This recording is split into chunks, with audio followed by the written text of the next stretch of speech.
ఆ పిల్లలు చెప్పింది వింటే ఆ పాప సూసైడ్ లెటర్ ఒక 2 సార్లు క్షుణ్ణంగా చదివితే అసలు నిజంగా ఒక సందేహం అనేది కలుగుతోంది.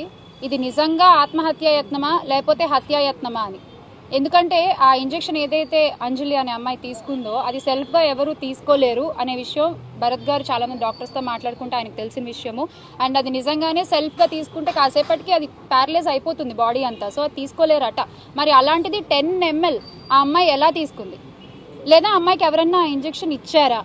ఇలాంటి అనుమానాలు అయితే నాకు ఇందాక ఆ ఫ్యామిలీతో మాట్లాడిన తర్వాత నాకు కలుగుతున్నాయి. అసలు ఈ విషయం మీద పూర్తిగా ఆ అమ్మాయిని పరామర్శించాలని, వాళ్ళ కుటుంబాన్ని పరామర్శించాలని ఇవాళ మా ఎమ్మెల్సీ గారు, రాష్ట్ర మహిళా అధికార అధ్యక్షులు వరద కళ్యాణి గారు కానీ, అలాగే మార్గాని భరత్ గారు కానీ, ఎక్స్ఎంపీ అండ్ ఇక్కడ ఇన్ఛార్జ్, సో వాళ్ళు ఇనిషియేటివ్ తీసుకుని నేను కానీ ఇక్కడికి రావడం జరిగింది. ఒకసారి ఆ తల్లిదండ్రుల మొహాలు చూడండి. 12 ఏళ్ల తర్వాత ఒక పాప పుడితే ఆ పాపకి ఇలా జరిగితే ఆ తల్లిదండ్రుల పరిస్థితి ఎలా ఉంటుంది?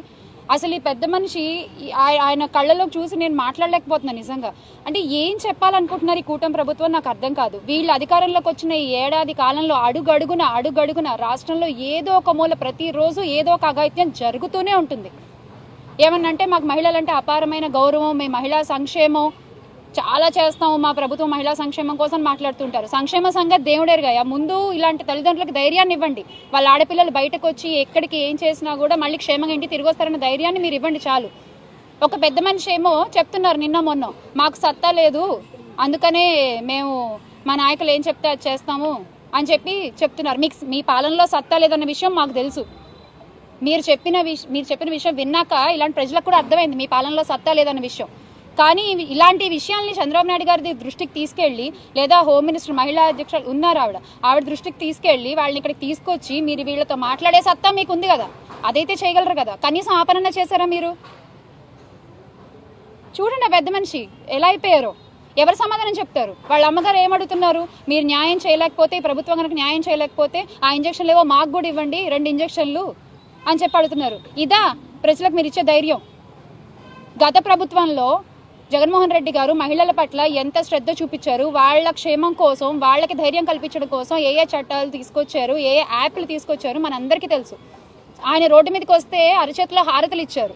ఈ రోజున మీరు రోడ్ల మీదకి వస్తే హాయి కూడా చెప్పరు ఎవరు. అలాంటి పరిస్థితి మీరే క్రియేట్ చేస్తున్నారు. ఆ దీపక్ అనే వ్యక్తికి ఎందుకు మీరు ఇంకా ఆయన వెనకేసుకుని వస్తున్నారు? ఎందుకని? ఆయన గురించి ఎంక్వైరీ చేస్తే అంజలి విషయం అనే కాదు, ఇతర చాలా మంది ఆడపిల్లల్ని కూడా ఆయన ఇలాగే వేధిస్తున్నారన్న విషయం బయటపడింది. ఎందుకు అలాంటి వ్యక్తికి కొమ్ము కాస్తున్నారో నాకు అర్థం కావట్లేదు. దయచేసి ఇప్పుడైనా సరే మీరు ఈ విషయాన్ని పట్టించుకుని ఈ తల్లిదండ్రులకి అండగా నిలబడతారని అనుకుంటున్నాము. అమ్మ, మేమైతే కళ్యాణి గారు చెప్పినట్టు, ఇందాక భరత్ గారు అన్నట్టు, వైఎస్ఆర్ కాంగ్రెస్ పార్టీ ఈ విషయంలో మీరు ఎలాంటి పోరాటాన్ని దిగినా మీకు అండగా నిలబడుతుందమ్మా. ఇది మాత్రం దయచేసి గుర్తుంచుకొని మీరు ధైర్యాన్ని కోల్పోవద్దు.